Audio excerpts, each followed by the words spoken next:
Conférence de Neville Goddard de 1969. Croyez-y, en vous. La réalité objective de ce monde est uniquement produite par l'imagination humaine, dans laquelle toutes les choses existent. Ce soir, j'espère vous montrer comment vous approprier subjectivement ce qui existe déjà en vous et en faire un fait objectif. Votre vie n'est rien d'autre que la représentation de votre activité imaginaire. Car votre imagination s'accomplit dans ce que votre vie devient. La dernière année où Robert Frost était parmi nous, il a été interviewé par le magazine Life et a déclaré « Nos pères fondateurs n'ont pas cru en l'avenir. Ils y ont cru en eux. » C'est vrai. Ayant rompu avec l'Angleterre, nos pères fondateurs auraient pu établir leur propre royauté en faisant de l'un d'entre eux le roi, perpétuant ainsi une famille royale. Ils auraient pu choisir une forme de dictature, mais ils ont accepté d'imaginer une forme de gouvernement qui n'avait pas été expérimentée depuis l'époque des Grecs. La démocratie est la forme de gouvernement la plus difficile au monde, mais nos pères fondateurs ont accepté d'y croire. Ils savaient que cela se produirait, parce qu'ils connaissaient le pouvoir de la croyance, le pouvoir que j'espère vous montrer que vous êtes ce soir. Ce n'est pas en disant « je vais devenir riche » que vous y parviendrez. Il faut croire à la richesse en affirmant en soi-même « je suis riche ». Vous devez croire au présent, car la puissance active et créatrice que vous êtes, c'est Dieu. Il est votre conscience et Dieu seul agit et est. Son nom pour toujours et à jamais est « je suis ». Il ne peut donc pas dire « je serai riche » ou « j'ai été riche », mais « je suis riche ». Réclamez ce dont vous voulez être conscient ici et maintenant. Et bien que votre esprit raisonnable le nie et que vos sens le nient, si vous l'assumez avec ressenti, votre activité intérieure établie et perpétuée s'objectivera dans le monde extérieur, qui n'est rien d'autre que votre activité imaginaire objectivée. Essayez de changer les circonstances de votre vie avant de changer son activité imaginaire, c'est travailler en vain. Je le sais par expérience. J'avais un ami qui détestait Roosevelt, mais qui voulait qu'il change. Tous les matins, en se rasant, mon ami dénonçait Roosevelt. Il trouvait beaucoup de joie et de satisfaction dans cette routine quotidienne, mais ne comprenait pas pourquoi Roosevelt restait le même. Mais je vous le dis, si vous voulez que quelqu'un change, vous devez changer votre activité imaginaire, car c'est la seule et unique cause de votre vie. Et vous pouvez croire en n'importe quoi, si vous n'acceptez pas les faits dictés par vos sens, car rien n'est impossible à imaginer. Et l'imagination, en persistant et en y croyant, créera sa propre réalité. Or, tout existe en Dieu, et il existe en vous, et vous existez en lui. Votre corps éternel est l'imagination humaine, et c'est Dieu lui-même. Votre imagination est un corps réel, dans lequel tout est contenu. Lorsque vous imaginez, la chose elle-même sort de ce corps divin, Jéhovah. L'histoire de Jésus est un merveilleux mystère qui ne peut être résolu tant que vous n'avez pas découvert, par expérience, qu'il est votre propre merveilleuse imagination humaine. On nous dit que Dieu parle à l'homme dans un rêve et qu'il se dévoile dans une vision. Une vision est un rêve éveillé, comme cette pièce, tandis qu'un rêve se produit lorsque vous n'êtes pas complètement réveillé. Il y a quelques années, j'ai eu cette vision. J'ai été transportée en esprit dans l'une des premières demeures de la 5e avenue à New York, au début du siècle. En entrant, j'ai vu que 3 générations étaient présentes, et j'ai entendu l'aîné raconter aux autres le secret de leur grand-père. Voici ce qu'il a dit. Grand-père avait l'habitude de dire, alors qu'il se tenait sur un terrain vague, « Je me souviens quand c'était un terrain vague. » Puis il peignait une image de ce qu'il voulait y construire. Il le voyait très clairement dans son esprit, pendant qu'il parlait. Et avec le temps, il était construit. Il a traversé la vie de cette manière, réalisant objectivement ce qu'il avait d'abord revendiqué subjectivement. Je vous le dis, tout ce qui se trouve dans votre monde extérieur a d'abord fait l'objet d'une appropriation subjective, peu importe ce que c'est. Le désir peut être votre terrain vague, où vous pouvez vous tenir, en vous souvenant que ce que vous avez maintenant n'était qu'un désir. Si je dis maintenant, je me souviens de l'époque où je donnais des conférences au Women's Club de Los Angeles, je laisse entendre que je n'y suis plus, et que je suis là où je veux être. En me souvenant de l'époque où vous étiez pauvre, je vous ai sorti de la pauvreté et vous ai placé dans l'aisance. Je me souviens du temps où vous étiez malade, en vous sortant de la maladie et en vous plaçant dans l'état de santé. Je me souviens de l'époque où vous étiez inconnu, ce qui implique que maintenant vous êtes connu. En changeant l'image que j'ai de vous dans ma mémoire, je peux maintenant me souvenir de l'époque où, avec toute votre gloire et votre fortune, vous étiez inconnu et fauché. C'était le secret de la réussite de mon grand-père. C'est ce que j'ai appris dans une vision. Et ne mettez pas cette pensée de côté parce qu'elle m'est venue en vision. Dans le 12e chapitre du livre des Nombres, il est dit que Dieu parle à l'homme par l'intermédiaire des rêves et qu'il se fait connaître par la vision. Si Dieu se fait connaître à vous par la vision et vous parle en rêve, qu'y a-t-il de plus important que de se souvenir de vos rêves et de vos visions ? Vous ne pouvez pas comparer le journal du matin ou n'importe quel livre que vous lisez à votre vision de la nuit, car c'est une instruction qui vient du plus profond de vous-même. Dieu en vous vous parle en rêve, comme il l'a fait pour moi lorsqu'il m'a emmené en voyage dans le temps, dans ce manoir magnifiquement meublé au début du siècle. En tant qu'esprit, j'étais invisible pour les personnes présentes, mais j'entendais plus distinctement qu'elles, et je comprenais les mots plus clairement qu'elles, parce qu'elles avaient leurs millions. Et qui va dire à quelqu'un qui a déjà des millions comment les obtenir ?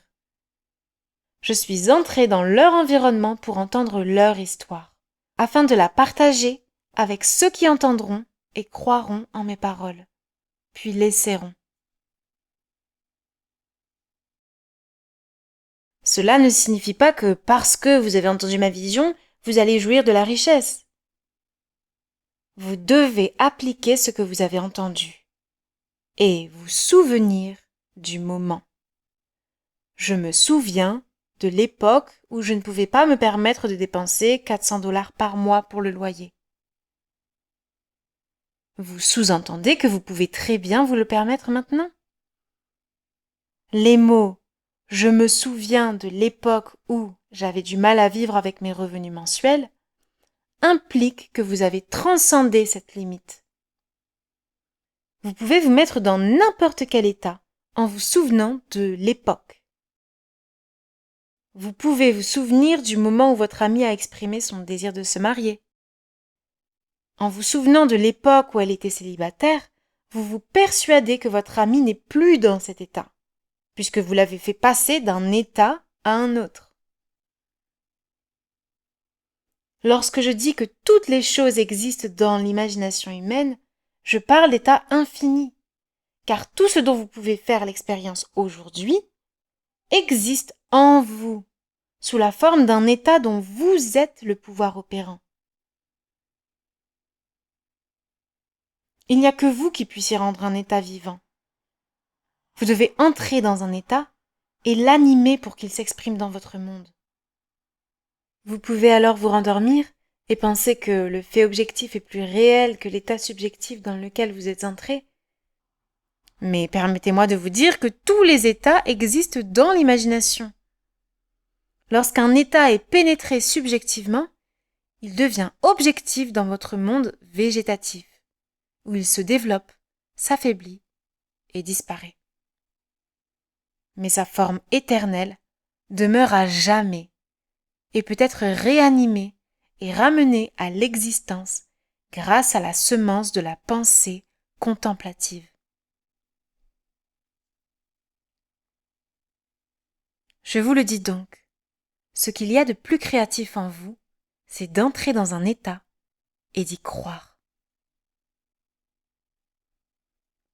Or, la causalité, c'est l'assemblage d'états mentaux qui, en se produisant, créent ce que l'assemblage implique. Disons que j'ai 2 amis qui éprouveraient de l'empathie pour moi et non de la sympathie. S'ils apprenaient ma bonne nouvelle. Je les écoute parler de moi et de ce qui s'est passé dans ma vie. Étant de vrais amis, j'entends leurs mots de joie et je vois leur bonheur se refléter sur leur visage. Ensuite, je me permets de devenir visible à leurs yeux et de sentir leur poignée de main et leur étreinte, alors que j'accepte leurs félicitations comme un fait. J'ai maintenant assemblé un état mental qui, en se produisant, a créé ce que l'assemblage impliquait. J'en suis donc la cause.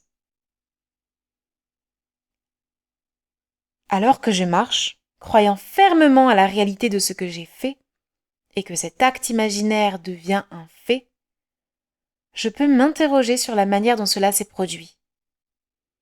Puis, me souvenant de mon acte imaginaire, je dirai « c'est moi qui l'ai fait. Je l'ai fait. » Si c'est moi qui l'ai fait, n'est-ce pas Dieu qui l'a fait?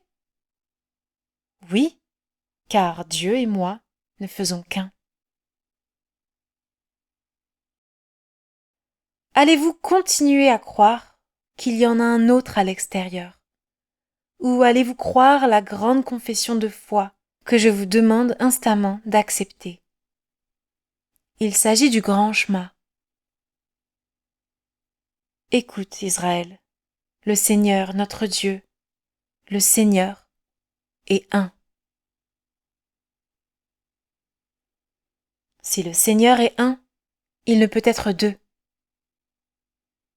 Par conséquent, si son nom c'est je suis et que vous dites je suis, vous devez être un avec le Seigneur qui a fait naître le monde.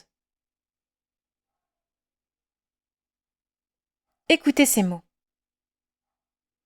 C'est par la foi que nous comprenons que le monde a été créé par la parole de Dieu, de sorte que les choses que l'on voit ont été faites à partir de choses qui ne paraissent pas.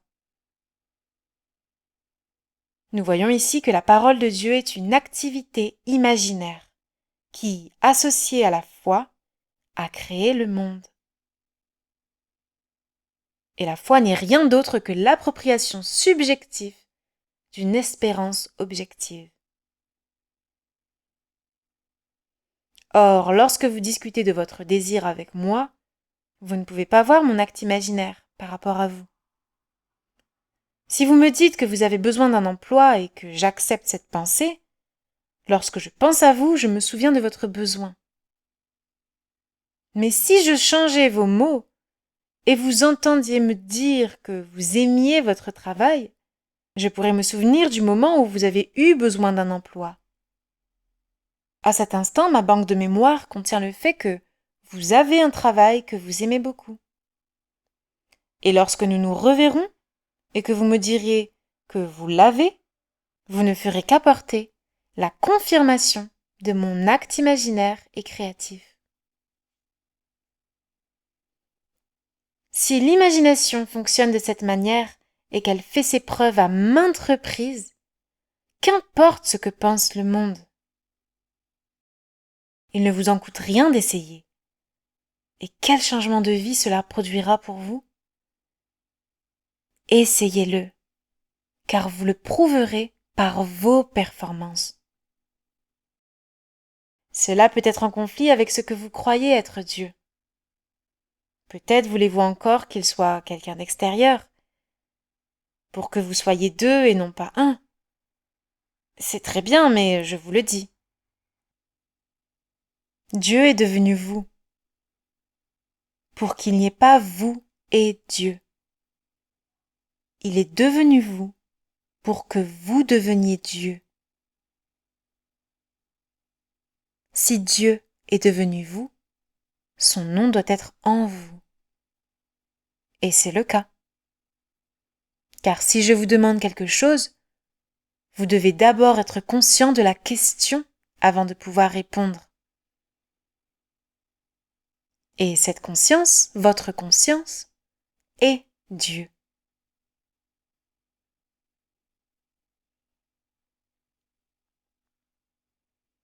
Vous ne savez peut-être pas qui vous êtes, où vous êtes, ou ce que vous êtes.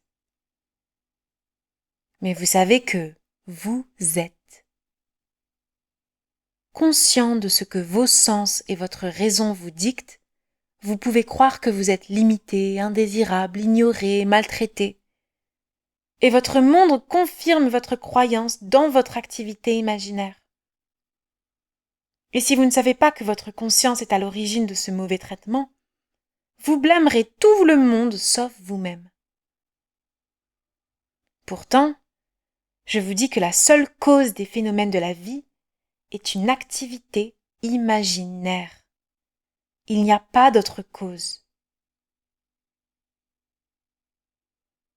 Si vous croyez aux horreurs du monde telles qu'elles vous sont présentées dans les journaux et à la télévision, votre croyance fait perdurer ces horreurs.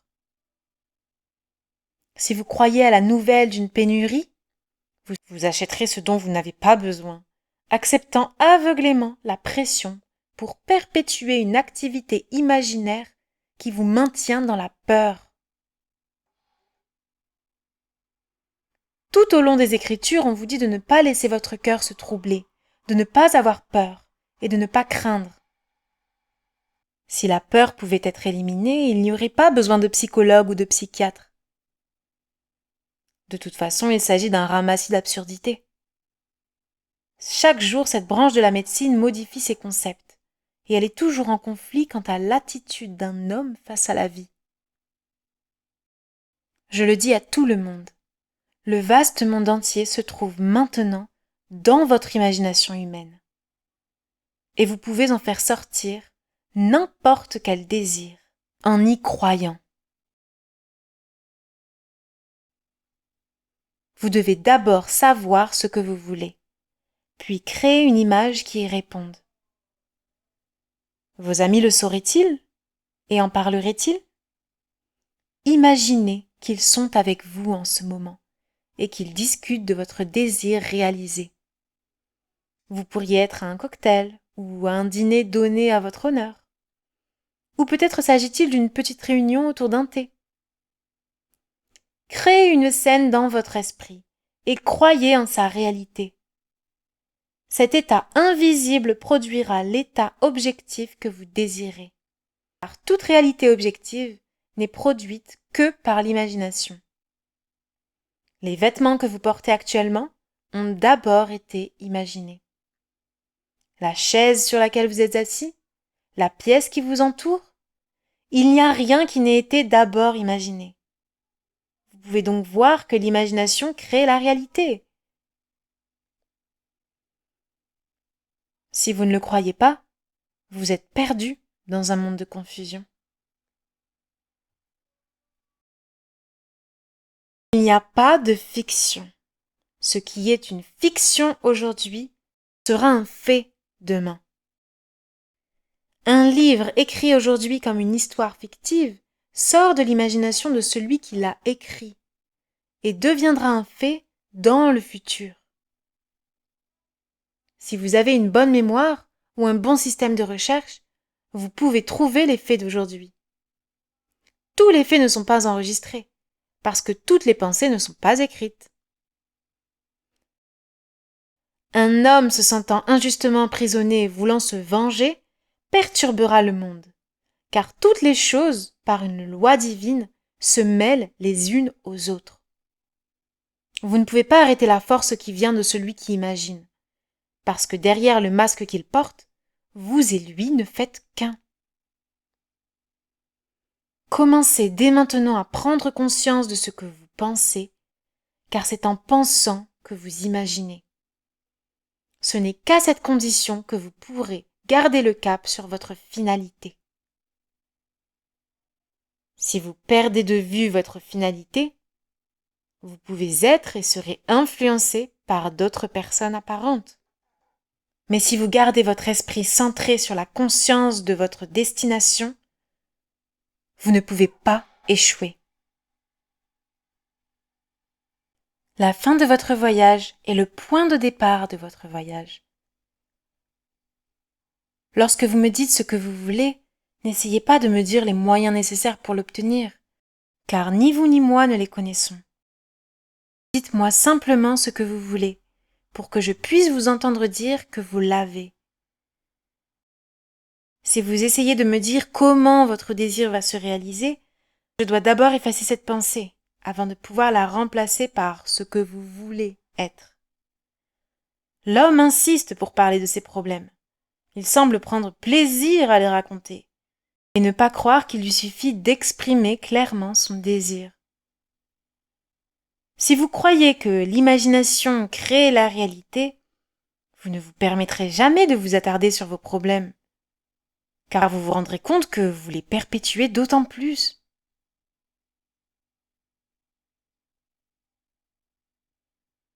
Alors je vous le dis, la meilleure chose que vous puissiez faire, c'est de croire en l'existence d'une chose, comme l'ont fait nos pères fondateurs. Ils n'avaient aucun exemple actuel de démocratie. Elle existait en Grèce il y a des siècles, mais elle a échoué, parce que les Grecs ont modifié leur activité imaginaire. Nous pourrions faire la même chose.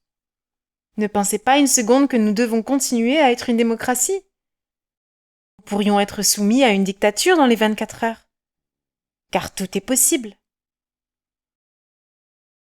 Si vous aimez la démocratie, vous devez veiller constamment à ce que ces concepts restent vivants en vous. C'est la forme de gouvernement la plus difficile. Un homme peut exprimer son opinion et protester ici, mais il ne peut pas le faire dans d'autres formes de gouvernement. Si vous voulez jouir de la liberté d'une démocratie, vous devez la maintenir en vie, en étant conscient de son existence.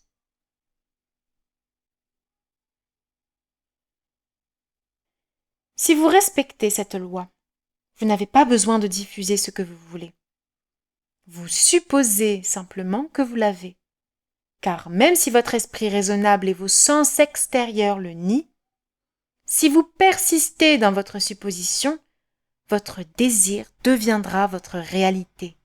Il n'y a pas de limite à votre pouvoir de croyance, et tout est possible à celui qui croit. Imaginez l'énorme pouvoir que cela représente. Vous n'avez pas besoin d'être gentil, bon ou sage, car tout vous est possible lorsque vous croyez que ce que vous imaginez est vrai. C'est la voie de la réussite. Je crois que tout homme qui a réussi dans l'entreprise de sa vie a vécu comme s'il avait réussi. En vivant dans cet état, il peut nommer ceux qui l'ont aidé à réussir. Il peut nier qu'il a toujours été conscient de sa réussite, mais sa conscience a contraint l'aide qu'il a reçue. Croire en la réalisation de son désir, c'est exercer le meilleur pouvoir créateur que vous êtes. Le tout premier psaume nous dit « Heureux l'homme qui prend plaisir à la loi de l'Éternel. En tout ce qu'il fait, il prospère. » Cette loi, comme l'explique le Sermon sur la montagne, est psychologique. Mais moi je vous dis que quiconque convoite une femme a déjà commis l'adultère avec elle dans son cœur. Matthieu 5, 28. Nous découvrons ici qu'il ne suffit pas de réfréner la pulsion à l'extérieur. L'adultère est commis dès l'instant où le désir est pensé. Sachant ce que tu veux, oriente-toi vers lui, car l'acte a été commis dans le vouloir. Il faut maintenant ajouter la foi, car sans la foi, il est impossible de plaire à Dieu. Pouvez-vous imaginer un état et sentir que votre acte imaginaire est maintenant un fait? Cela ne vous coûte rien d'imaginer. En fait, vous imaginez à chaque instant, mais pas consciemment. Mais permettez-moi de vous dire que si vous utilisez votre pouvoir créatif en imaginant qu'un désir est déjà satisfait, lorsque vous l'obtiendrez, les circonstances vous sembleront si naturelles qu'il sera facile de nier que votre imagination y est pour quelque chose. Et vous pourrez facilement croire que cela se serait produit de toute façon. Mais si vous le faites, vous serez retourné au sommeil, une fois de plus. Tout d'abord, la plupart d'entre nous ne se rendent même pas compte de leur propre récolte lorsqu'ils y sont confrontés. Et si nous nous souvenons que nous l'avons imaginé un jour, la raison nous dira qu'elle se serait produite de toute façon. La raison vous rappellera que vous avez rencontré un homme, apparemment par hasard, lors d'un cocktail, qui souhaitait gagner de l'argent. Lorsqu'il a entendu votre idée, il vous a envoyé voir son ami. Et regardez ce qui s'est passé. Alors vraiment, ça se serait produit de toute façon. Alors bien sûr, il est facile d'ignorer la loi. Mais heureux l'homme qui prend plaisir à la loi de l'Éternel. Tout ce qu'il fait lui réussit. Psaume 1, 2. N'oubliez pas la loi pendant que vous vivez dans le monde de César et appliquez-la avec sagesse. Mais rappelez-vous que vous n'êtes pas justifié par son utilisation. La justification passe par la foi. Vous devez avoir la foi dans l'histoire incroyable que Dieu a promis de faire sortir de vous, en tant que vous. C'est la promesse de Dieu à tous, et il est demandé à tous d'y croire. Ce n'est pas ce que vous êtes, mais ce en quoi vous avez confiance que Dieu fait, qui vous sauve. Et dans la mesure où vous faites confiance à Dieu pour vous sauver, vous serez sauvés. Mais il nous a donné une loi psychologique pour amortir les coups inévitables de la vie. Cette loi est simple. Vous récolterez ce que vous aurez semé. C'est la loi du semblable qui engendre le semblable. Ce que vous imaginez, votre vie le deviendra aussi. Si vous savez ce que vous voulez, imaginez le sentiment qui serait le vôtre si vous l'aviez. Persistez dans ce sentiment, et d'une manière que vous ne connaissez pas et que vous ne pouvez pas imaginer, votre désir deviendra un fait. Grand-père a fait fortune en se plaçant sur un terrain vague et en se disant « Je me souviens de l'époque où ce terrain était vide ». Il peignait ensuite une belle image de la structure qu'il souhaitait voir s'élever à cet endroit. Il peignait ensuite une belle image de la structure qu'il souhaitait voir s'élever à cet endroit. C'est une technique merveilleuse. Vous pouvez vous souvenir de l'époque où vous étiez inconnu, sans un sou, malade ou en situation d'échec. Se souvenir de cette époque implique que vous ne l'êtes plus. Et votre pouvoir réside dans cette implication. Utilisez la loi et elle vous mènera de succès en succès, comme vous concevez le succès. En ce qui me concerne, le succès consiste à accomplir la promesse, et vous ne pouvez pas le faire par la loi. La promesse s'accomplit par la foi. Êtes-vous fidèle à la foi? Examinez-vous pour voir si c'est le cas. Je vous ai raconté une histoire éternelle. Croyez-la, mais ne la changez pas. Cette histoire est la suivante. Dieu s'est fait vous pour que vous deveniez Dieu. Utilisez la loi pour amortir les coups pendant que Dieu tient sa promesse. Et puis un jour, quand votre voyage sera terminé, vous direz « Je remets mon esprit entre tes mains. Tu m'as racheté, Seigneur, Dieu fidèle. » Psaume 31, 6. C'est le cri sur la croix. Confiez votre esprit à votre acte imaginaire. Détendez-vous et endormez-vous en sachant que sa rédemption est assurée. Au moment où vous vous y attendrez le moins, Dieu vous prouvera qu'il vous a racheté en se réveillant en vous, en tant que vous. Vous naîtrez alors, non pas du sang, ni de la volonté de la chair, ni de la volonté de l'homme, mais de Dieu. Maintenant, entrons dans le silence.